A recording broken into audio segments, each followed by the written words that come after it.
আসসালামু আলাইকুম প্রিয় দর্শক বন্ধুরা, আজকে কোরআন ও হাদিসের আলোকে কিছু ইসলামিক প্রশ্নোত্তর আমরা জেনে নেব।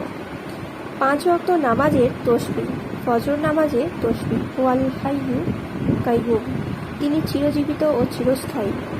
জোহর নামাজের তসবিহ হুয়াল আল হিয়াল আজিম, তিনি স্রষ্টা অতি মহান। আসর নামাজের তসবিহ হুয়ার রহমান উর রাহিম, তিনি কৃপাময় ও করুণার নিধান। মাগরিব নামাজের তসবিহ ওয়াল গফুর রহিম, তিনি মার্জনাকারী ও করুণাময়। এশার নামাজের তসবিহ ওয়াল লাতিফুল খবীর, তিনি পাক ও অতিশয় সতর্কশীল।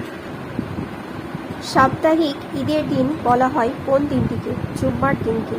মানব জাতির মধ্যে প্রথম হত্যার প্রচলন করেন কে? কাবিল। কুরআনের সূরা বলা হয় কোন সূরাকে? সূরা বাকারাকে। জান্নাতে কাদের সংখ্যা বেশি হবে? দারিদ্রদের। জাহান্নামে কাদের সংখ্যা বেশি হবে? নারীদের। জীবনটা আমাদের বইয়ের মতো অধ্যায়ে ভরা, কোনো অধ্যায় সহজ, আবার কোনো অধ্যায় কঠিন।